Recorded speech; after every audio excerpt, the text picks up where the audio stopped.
So there's lots of talk to talk about. We will delve right in. The Forward has just published its annual salary survey. Here we go. For those of you who see it in print, it's also online.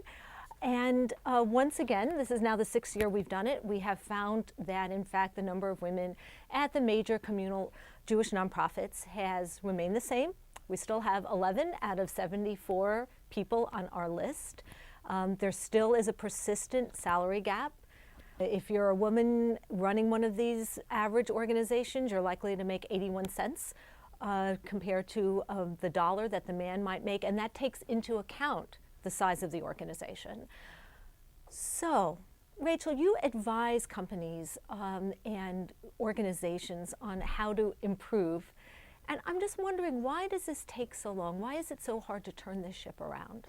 You know, it's very disconcerting to see the same results year after year. That's especially true because we know that this has been an issue that has been recognized and that there's public awareness about. So why don't we see the change? I think what we need to do is really put this on the table as a communal issue, on a communal agenda, as an actionable item that we need to work on.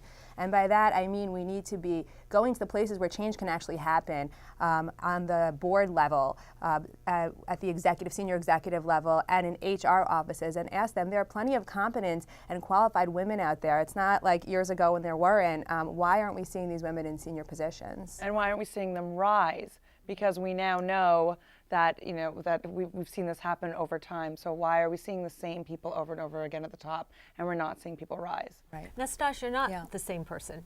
You're the first woman to run Bend the Arc, or its many iterations in the past. Yes.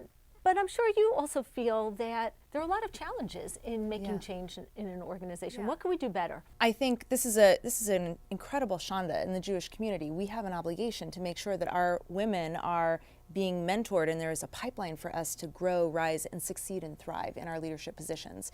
And I think some of the most incredible work that's being done by Advancing Women Professionals, for example, is really pointing us in the direction of structural change.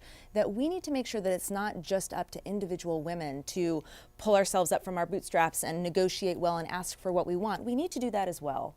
And we also need to have campaigns, pledges from those in power to make the kind of structural and policy changes that will actually create the conditions for women to be able to be tapped from the beginning of her potential and then led along the way to the point where she is in an executive level role. I worry a little bit about this being entirely in a women's context, because part of the problem really is looking at it as a community-wide problem. It has to be coming from men and women who recognize that it is an issue to nurture women from the beginning of their career through their careers, and also think more creatively and generally around both everything from hours to the types of women that they want in power in some way or another. I mean, if you look at an organization like Just Vision, which had Ronit Avni on board until just this month and now has transferred over to Suad Bao, who is also a woman, but they have taken a very different approach to what hours look like.